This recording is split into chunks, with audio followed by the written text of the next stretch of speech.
the current story is deflation, but the whole market is looking forward to that point, which everyone knows is coming, when the Fed's going to pivot, and then gold is going to go off the races as it did in 2009, as it did in 2020. I think probably more important to look at than this CPI inflation print is inflation expectations. And inflation expectations are a function really of the market or the economy's faith in the Federal Reserve. There aren't many juniors out there, but there are examples of juniors that have sufficient working capital to go well into 2024. And I think that's going to be a huge advantage in this type of market environment.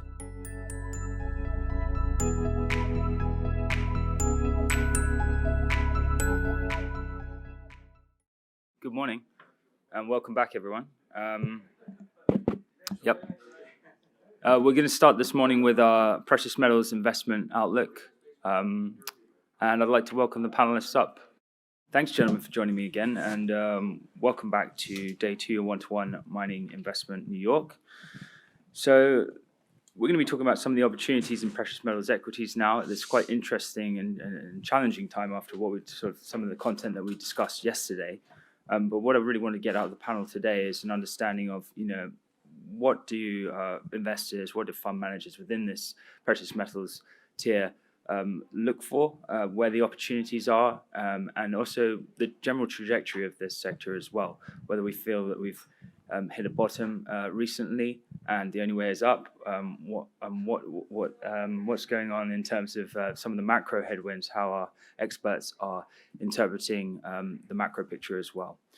So look, why don't we start off with how to look at some exposure to equities at this time of sort of prolonged inflation? Why precious metals mining equities now, and what's inflation doing? Dan, you've famously called inflation as a problem, the tsunami of inflation, I think, a while back, and now it's finally here in full force. What have you been observing for a while, and how do you interpret this impacting across the tiers of precious metals equities? Well, thanks. I think inflation is widely misinterpreted. I did call for inflation a couple of years ago, but the Fed was still insisting we wouldn't have inflation because we hadn't had it in so long. And it was pretty obvious between not just the increase in money supply, but also supply chain issues that prices would go up, and they did dramatically. And the Fed took a while to figure out what was happening. But I want to precisely define what inflation is. And if you read any economics book from the pre-1930s, people understood inflation to be increasing the amount of currency and credit in an economy. Rising prices is an effect of inflation, it's not inflation itself. And so the inflation the price inflation we're witnessing now is a result of policies from a couple of years ago. And this is the result of those policies. I would argue today we're actually in deflation in the precise meaning of the term, in that the Fed is involved in QT, they're removing money, and high interest rates is removing credit from the system. We still see rising prices, but the amount of money is actually decreasing. And this is reflected in the gold and silver markets and the broader markets as well. As money disappears, obviously, asset prices go lower.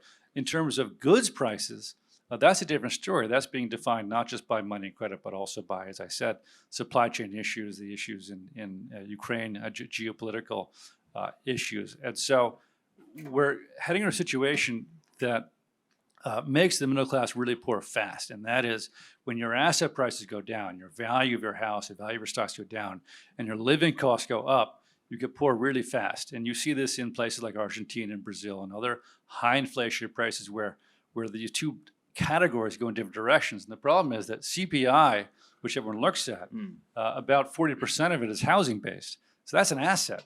And the rest of it is pretty much goods prices. And so it doesn't give you a clear picture of what's actually happening in the world, which is your food bill, your gas bill going up, again, not because of money and credit, but because of supply and the ESG madness, and yet your asset prices are going down. So I think that's the current story. And the reason I'm bullish on gold and silver now is because they've reflected this change in the Fed. And my own view, which I'm sure we'll talk about later, is that the high prices, the high interest rates have a lagged effect in the economy. So the Fed always talks about a 9 to 16-month lag in their policy in the real economy. So the interest rate increases we've had haven't even really been reflected in the economy yet. That's coming our way. And there is a pain threshold at which the Fed is going to have to pivot. They don't want to pivot, but they're going to have to pivot if they don't want the whole bank system to collapse and the government then to collapse as well, since the purpose of the banks is just to buy federal debt. So they'll pivot. And when you think about when gold really does well is when the Fed is printing money. It's after 2008. It's after 2020. And so that's what's coming down the pike. And I think gold will start to sense that. And I think we're near bottom, again, because the current story is deflation. But the whole market is looking forward to that point, which everyone knows is coming, when the Fed's going to pivot. And then gold is going to go off the races as it did in 2009, as it did in 2020. Okay, excellent. Touched on a lot of things there, but that pivoting point, obviously no one's got a crystal ball, but do you think, how much of this environment can the Fed withstand? This is what they're waiting for. Do you think this is something that they'll be doing early next year? Yeah, so I think the Fed has clung to this idea of a 2% in price stability. Now, this is, of course, nonsense. The actual legislation says price stability, which would mean 0%. It was Janet Yellen, as a Fed governor in the late 90s, who redefined it as 2% was stability. And the idea was this Keynesian idea that if inflation is 2%, you can stealthily reduce workers' wages by just keeping them flat. And then they're going down by 2%, or you give them a 2% raise. They feel good, but actually the real raise is 0. So this is the Fed's mandate. So part of this is driven by this academic idea, this Keynesian idea. The other part of it, though, the reason the Fed's raising so high is, I think, geopolitical. We see around the globe, especially Russia, pricing oil in rubles. Well, this is a direct threat to the U.S. dollar hegemony, and China is also increasing renminbi payments from its regional allies and suppliers and buyers, and the U.S. really can't have this happen. I mean, Saddam Hussein tried to do that. We know what happened to him. Gaddafi tried to do it. We know what happened to him, and now they're trying to do the same thing to Putin. So I think what the geopolitical aspect of rate increases is that it puts tremendous pressures on commodities. And if you're trying to knock out your competition monetarily, what you want to do is lower commodity prices, because that'll put the commodity producers, especially Russia, on the back foot. So I think that's what's driving it. So I don't think that some economic number is going to change the Fed's mind about pivoting. I don't think it'll be some employment number. I think it will be like a UK situation, where or the repo market in September 15th of 2019, when something breaks. The U.S. pension funds, there's a run on the bank, is what happened in the UK last week. So I think the pivot will happen not through some economic thing, but something breaks, a big institution, a currency goes down, the yen or the pound, or U.S. pension funds, or something like that, and the Fed will say, "Oh, the oh shit moment," and they'll have to start printing trillions of dollars at that point to save the system. So I think that's what we're waiting for. I don't know exactly what it's going to be, but certainly the pressures are building, and you see pressures all over the world building, and I think it's not long from now. So that breaking point is the financial risk almost. Some that's big trigger whale gold blowing up that threatens to unravel the whole system. Yeah. They simply won't have a choice. Now, they won't lower interest rates this time. They want to keep it high, but like the UK is doing, they'll just start printing money, buying bonds, buying the collateral to bail out whatever institution it is. But the question is, it's one thing when they bailed out retail mortgages in 2008, but can they really bail out the UK and Japan and the pension fund industry? I mean, these things are huge. And so the amount of money you got to print to save the pension system is not $1 trillion or $2 trillion. Yep. It's like $5 trillion. So will they do that? I mean, I think they will if they have to. And that's, again, what the next stage in the gold bull market is going to look like. Adam, can I hop in on that Absolutely, point? yeah. I mean, I will say the U.S. Federal Reserve is supposed to have a U.S.-centric view. And if you're looking purely at the United States macro indicators, we haven't seen a meaningful uptick in unemployment, even though that's a backward-looking measure. We haven't seen inflation come down to levels that they're looking for. And we still have the Dow, only 20% off of its all-time high. So if you're only looking at the United States, they in theory have a lot of runway to go. The issue is at this point, the Fed is really a steward for the global economy. And I mean, this world has never been more globalized. I guess you could argue a few years ago, maybe we've seen a temporary peak in globalization. And I think the Fed realizes that. And if they continue to strangle the global economy by hiking up rates, strong US dollar, the chickens will eventually come home to roost in the United States. So I think it'll be interesting, even though the Fed externally is portraying themselves as solely focused on the United States, solely focused on the U.S. consumer. I think in the background, they need to consider the implications for the global economy. And I think that's a fair point. Like if we see something break further afield, not within the United States, the Fed will have to react to that. I feel pretty strongly.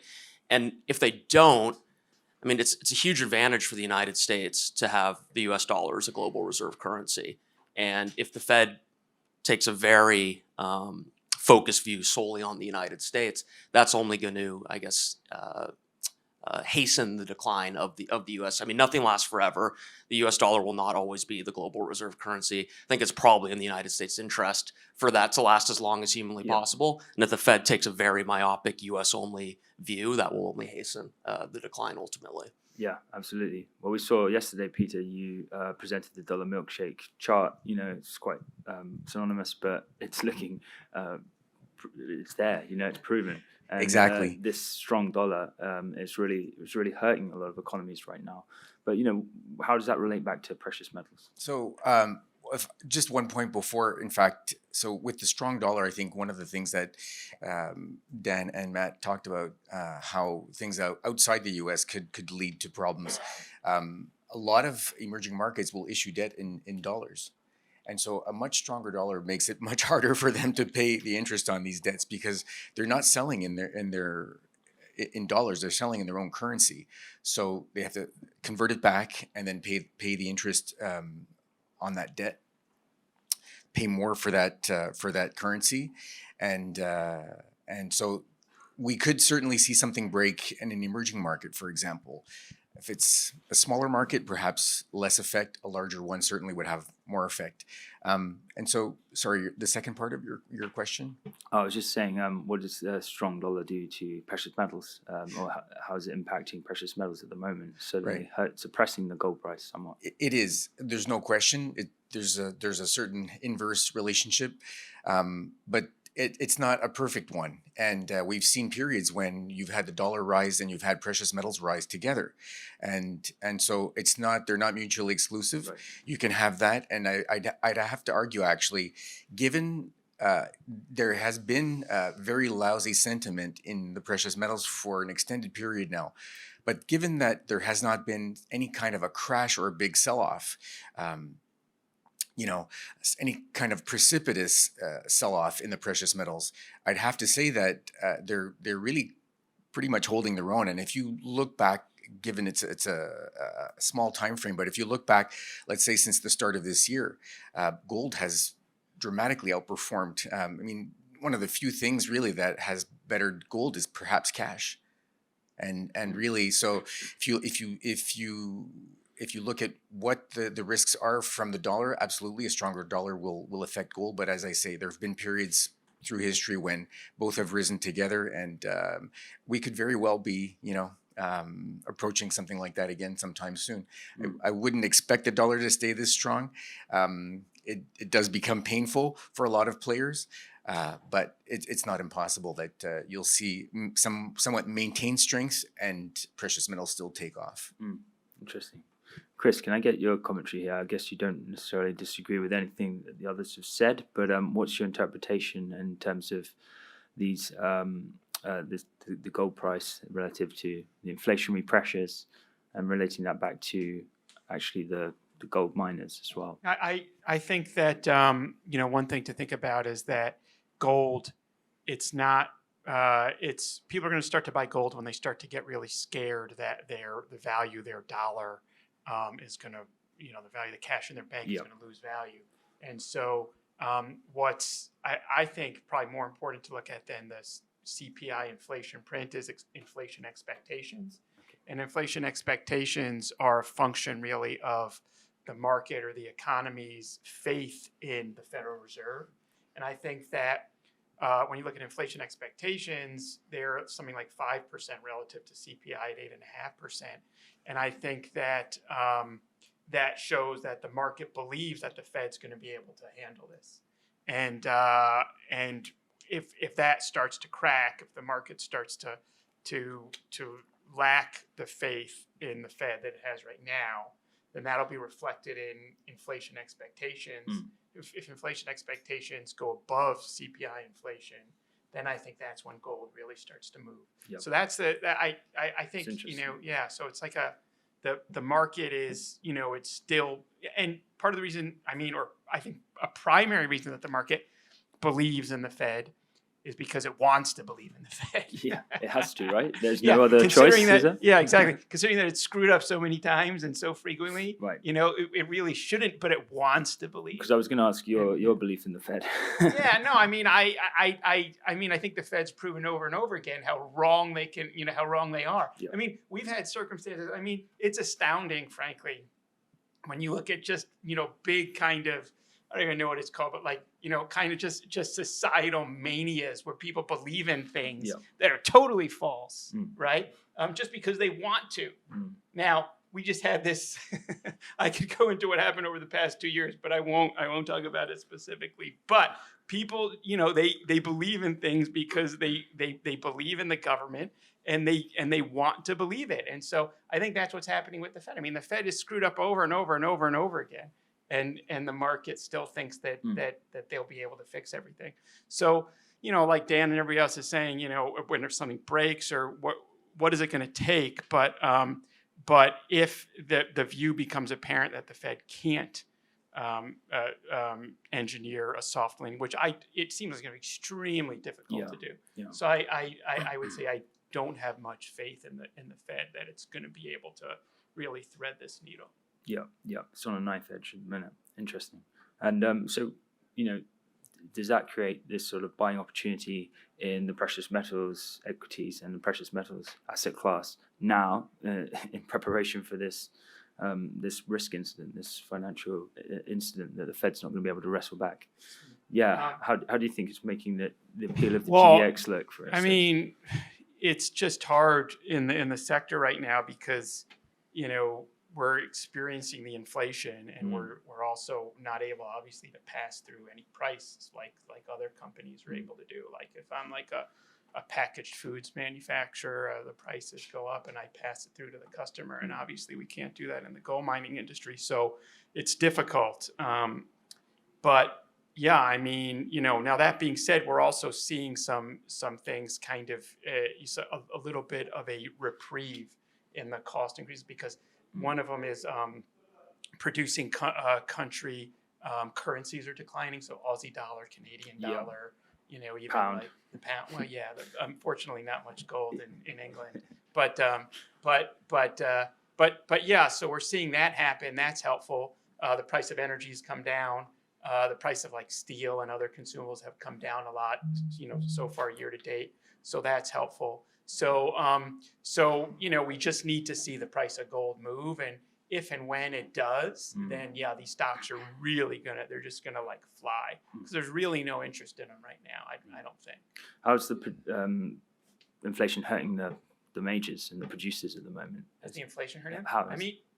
What's interesting is that this is just a little bit of maybe like a broad economic kind of commentary, but whatever, I guess maybe microeconomic to an extent is that, I just was at the Denver Gold Forum and met with all the majors. And what's interesting is like amongst the majors, when I spoke with, they're all like, if you're in Western Australia, you're experiencing a lot of inflation right now because there's a lot of movement of labor all around from mine site to mine site to mine site. And so they're just going and say, okay, will you pay me more? Will you pay more? And they'll go to the different There's a lack of labor as well, is there? There's a lack of labor, yeah. They pandemic hangover as well. They closed their borders, and then they during COVID, and then post-COVID, there were a lot of infrastructure projects that the government was doing in Eastern Australia. So people who might have then moved over to Western Australia to work or gone to work in Western Australia stayed in Eastern Australia. Right. So there are issues there, but it's a very transient workforce. And so that's hurting someone like, say, Newmont in Western Australia. However, when I sat down with Agnico, Agnico has a big base of operations in Val-d'Or, Quebec. And I was like, what's going on with you guys in labor? And they said, well, from last year to this year, it's a 3.5% increase in our labor costs. And he said, they said, what we do is we sit down with them every year, once a year. It's not unionized, but we have a good relationship with labor. They have representatives. And we say, what should it be this year, guys? What do you think? And, what makes sense? And what do you want? And they said from from this year to next year, it's probably going to be a 5.5% increase in labor costs.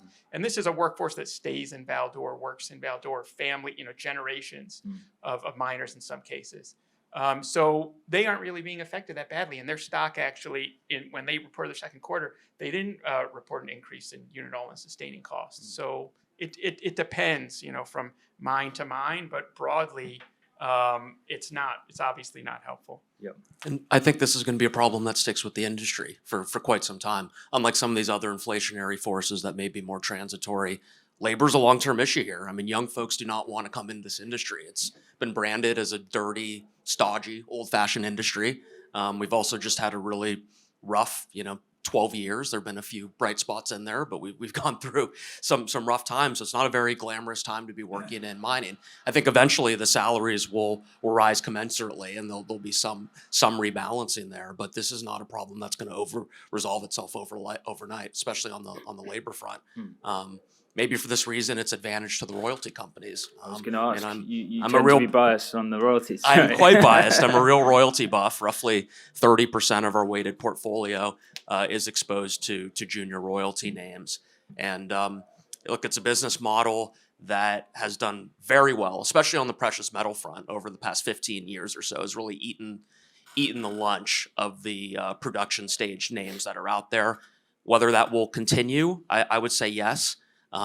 That said, I do think at some point there will be a return to producers, especially as we get into a later stage of a bull market. So if you want true leverage to metal prices, I wouldn't write off the producers entirely, but I will say within the MJG portfolio right now, we don't have a single production stage name.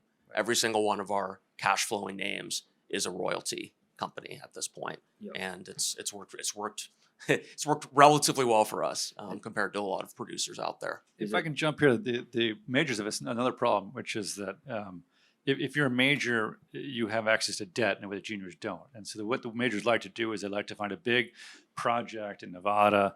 They borrow $1 billion. They build a huge scale, right? And then it works. It depends upon a low cost of capital, and like every industry.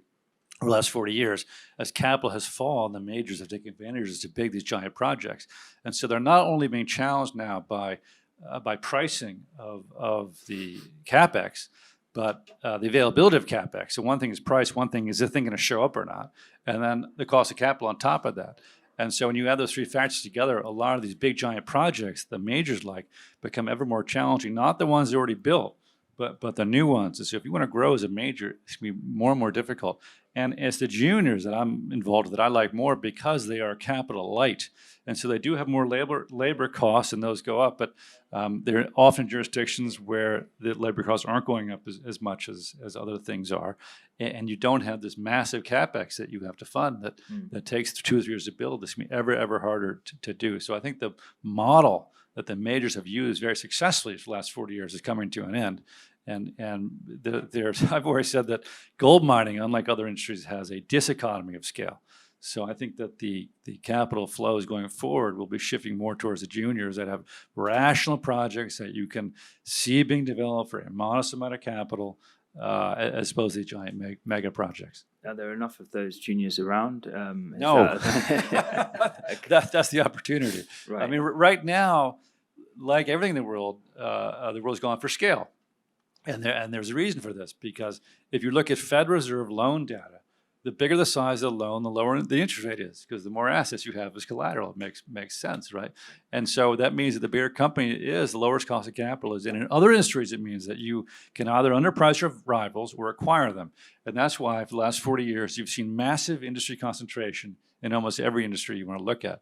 And if you think about capital allocation, indices are mostly capitalization weighted. And so the indices essentially have the best strategy because they have the biggest companies.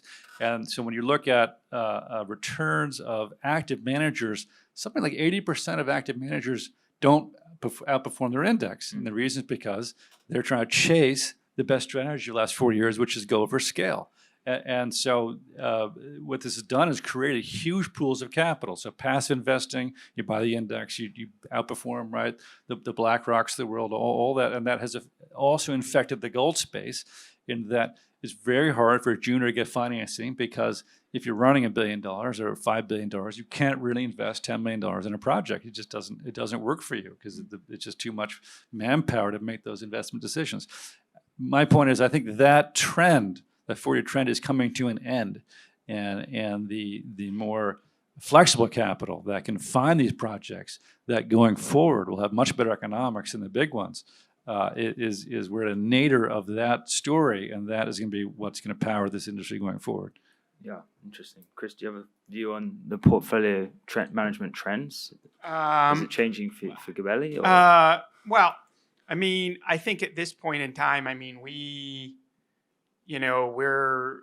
like, we don't want to be heroes. We want to be survivors at this point. Okay. And so, like, although the trend might be going in Dan's direction, perhaps, I mean, we'll see. But at this point, the juniors are having trouble raising money, and we are not, unfortunately, not in that position of running $5 billion and can't give them. We're in the position of running at this point, whatever, $400 million and wanting, and so the 10 million could be meaningful for us, and we don't want to be the only ones there. Yep. So it's for us, it's at a point, we like the free cash flow generative companies, that are paying dividends, building project, most circumstances, like Dan saying, is a good point, that the cost of capital, even for a Newmont, the cost of capital is increasing now. They build a project, they're going to borrow to do it, and they're not being charged 1% anymore. They're being charged whatever, just not being charged 1.5%. They're being charged 6.5% because that's what interest rates are now, right? So that's a good point. So, but we do like the companies that are able to, again, that have good balance sheets, generating free cash flow, generally building the new projects from free cash flow generation and paying a dividend, and in good jurisdictions, that kind of thing. Yeah. So it's a sweet spot, really. There's not a broad catchment of companies in that space at that stage at the moment. Well, no, there are a couple that we prefer. Like one of our favorites is Northern Star Resources, which is in Western Australia. Net cash, generating free cash flow, expanding mines, growing production from 1.6 million to 2 million ounces, paying a dividend. Right now, they're trading a very big discount to their NAV. They're buying back stock. And so, they aren't, now things could happen in Western Australia, blah, blah, blah, but the Aussie dollar could rally or that kind of thing. But, the trends are kind of moving in their favor, and they're well positioned, and they're relatively defensive and generating income and growing. And, we don't have to worry about they're going to the market now and trying to raise money, which is really hard to do. Yep. Okay. We've talked a lot about capital raising, structuring, the dynamics of the sector. But what about grades? What about the mining? What about the perennial challenge of resource replacement within this sector as well? Does anyone want to comment, Peter? Yeah. Sure. Well, along similar lines of what we were just saying, I do feel that in the last couple of decades, the majors and even some of the maybe less so mid-tiers, but for sure the majors have sort of delegated this whole thing of exploration, and they'll do brownfields. They'll look below their deposits, around their deposits, but they've really left the greenfields to juniors. Hopefully, I think over time, probably that will have proven out to probably be the best way, because you can be more creative, you can be more entrepreneurial, I think, in a junior to try to find these deposits. And I think what's going to happen is we're going to see capital is going to come back. Of course, gold will have to take off, silver will have to take off, but capital will come back to the space. These share prices will rise. Both CapEx and M&A have been very much under averages for quite some time now. You could argue maybe 5 years, 10 years. And I think that you're going to have these larger companies start to use their shares as currency, and they're going to start acquiring. They really will have to step in and start replacing reserves, and I think that's going to help sort of develop the opportunity for the junior space. I think that's really sort of underestimated. There's going to be, it's a when question, not if. Yep. But I do see that happening. The question of when, we hear it a lot, and it's exciting, but equally, a lot of the producers have posted pretty good returns, good dividends, and compared to the last cycle, I think shareholders probably like this, right? So, are they going to be happy with unleashing capital for M&A now? Is it strategically a good time? Well, if you look at what they did in the last cycle, obviously shareholders were not happy with that. They overspent on all sorts of things in the last 2 to 3 years of the cycle, around say up until 2013-ish or so. Let's see. Have they learned? I think so. It's not that long ago. Depends how many of those managers are still in place, I guess, and how much shareholders will hold their feet to the fire. But I think that odds are probably good this time around. They're going to be more disciplined with allocating capital towards acquisitions to replace reserves. And that means that as investors, you have to pick better juniors, because the majors will be more selective as well. Yep. Matt, do you have a view on M&A and whether this is coming around the corner, or do you think the risk appetite is not there yet? I mean, I think it is coming around the corner, and I think folks need to understand the time that it takes to actually consummate a transaction. Really, from we had a royalty name that was taken out in June of this year. I should actually say it was more of a merger of equals. Those talks started in January, so there's really a 6 to 9 month lag between the initiation of potential conversations and a deal actually being announced. And then, of course, 2 to 3 months, possibly longer, depending on the size and the intricacies of the deal before it's actually finalized. So, I mean, if we just look back to earlier this year, the real panic started in April. So what is that, the 4th month of the year? We're about 6 months after that. So I think April, May, June, we probably saw a lot of juniors come to the table and start seriously considering consolidation. And so now we're getting into the time frame where we might actually see some of these deals start to be announced. And it's not directly applicable to gold and silver, but just this morning we saw SolGold and Cornerstone announce a combination, which has been a long time coming. So I do think we see M&A pick up here. It's been a bit of a tired talking point. But more out of necessity due to market conditions. It's an inevitability from my perspective. That said, if you're investing, especially on the junior end of the sector, I don't think you want to bank on M&A. So we're really looking for 3 things from companies right now in the current market environment. If you're looking at a development stage project, you want the project to work at current metal prices, and ideally at much lower metal prices. I don't like playing the optionality game. Maybe there's some folks out there that have Thomas Kaplan-like market timing, but I think it's important for the projects to work at current metal prices. Yep. Obviously, if things rally in our favor, then that's gravy on top. Second would be cash. There aren't many juniors out there, but there are examples of juniors that have sufficient working capital to go well into 2024. And I think that's going to be a huge advantage in this type of market environment.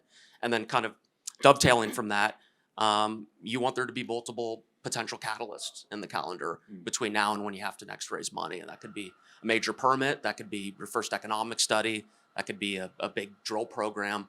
But I think looking, especially if you're on the more junior end of the sector, looking for a combination of those 3 factors will put you in a much better position than just throwing your money at your average junior.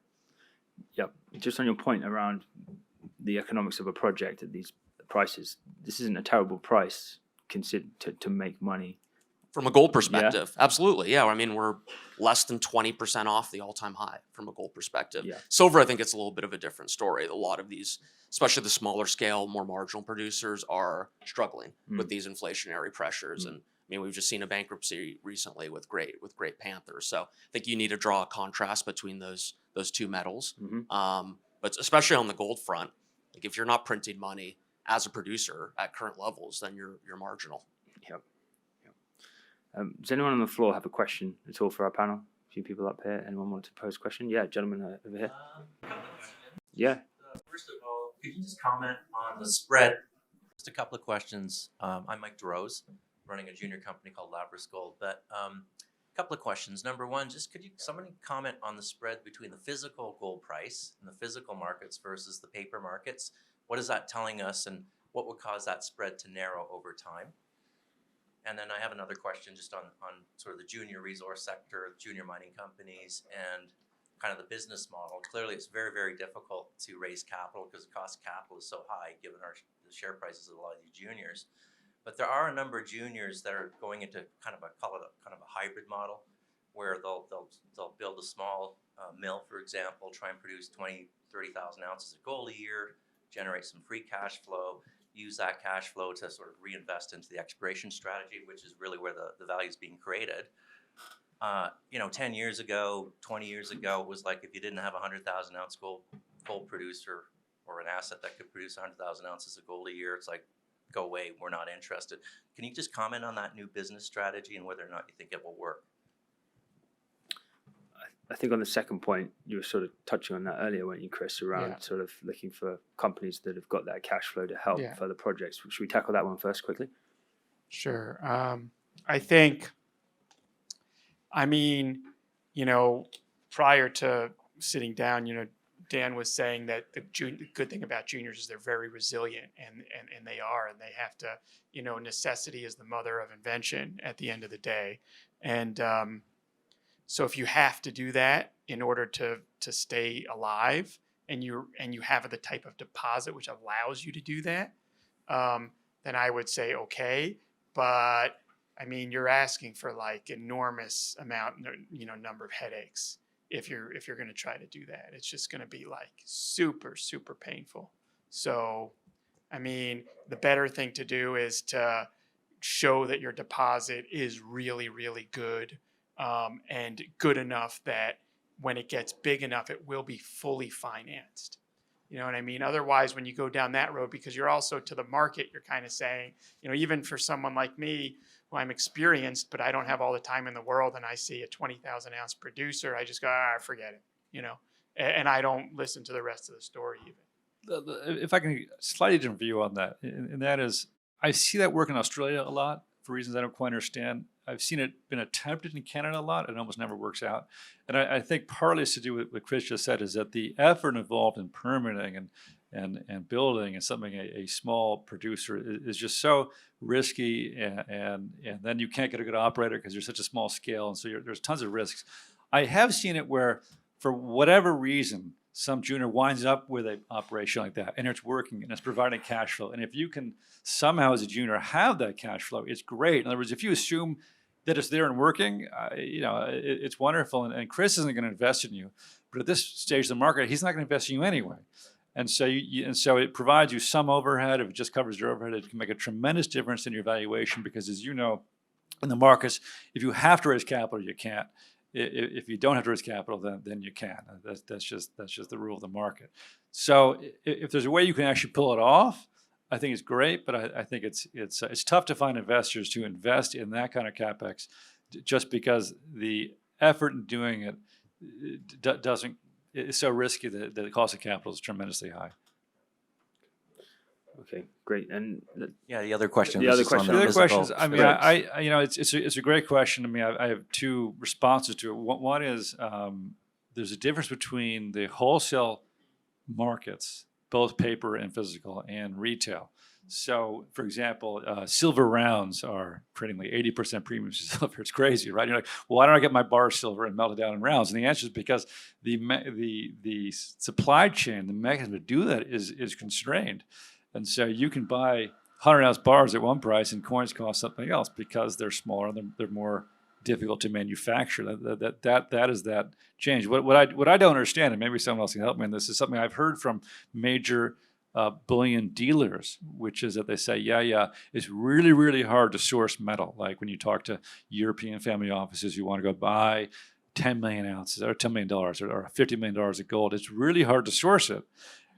But they do, and I ask them, well, what's the price? Oh, well, we use the paper spot price. So, well, if it's hard to source it, how can the pricing happen at the paper spread? And I have not gotten a good answer to that from major bullion dealers. I'm not sure they know. So maybe someone on the panel knows, but it's a valid question. And I just would say that, I think that what's driving the GLD price per se is the futures market, and it's extremely liquid. So that's a paper market. And then when you go to buy the physical, it's a different story. So like, I think that the GLD can't, like, if you're, I mean, and this is kind of a little bit above my pay grade, but like, if you're like long future, if you need to settle a futures contract, you can do it theoretically with gold in the vault at wherever, right? Or GLD's vault or wherever, and the HSBC does a trade for something like that. Whereas if you actually want to go get the physical metal, it's a different story. And so, and it is, but that's the whole gold story now, because it's not being driven by, the price isn't being driven by people on the ground actually saying, I want it or not. It's being driven by speculators going short gold futures and long dollar futures and things like that. Yeah, I would add to that too, that you're probably aware of the issues in the metal trading business. So Trafigura, this big metal company, after the Ukraine situation happened, started getting major margin calls on their future positions. So the price of metal spiked, and even though they had long exposure physically over time, they had short exposure financially, and they got margin calls. So there's been tremendous balance sheet compression. The other aspect of that is that, and this is a different example, if you're a metals trader funding, for example, a shipment of soybeans on a ship, and the soybean price doubles, your balance sheet has to double to finance that shipment. Well, it hasn't. So now you can only finance half that shipment, right? And so what's happened is that the cost of transporting commodities, and not just gold and silver, but all commodities, has gone up tremendously, because what's happened is the metals traders now pay less at the source, and they charge more to the end user to get more margin. The market supports this because there's balance sheet issues in the trading business. And so that also has constrained supply bizarrely, because prices have gone up, but actually availability has gone down because the liquidity of physical flows has actually degraded over the last year or so. And will capital flood into those businesses because the returns are quite high now? I mean, I'm surprised it hasn't already, but it has not already. And until it does, you're going to have these physical flow issues affecting all commodities. Yeah. Excellent. Any other questions for our panel? We'll leave it there. Thank you very much for the insights, and we'll look forward to this precipitous moment around the corner. Thanks, Adam. That was fun.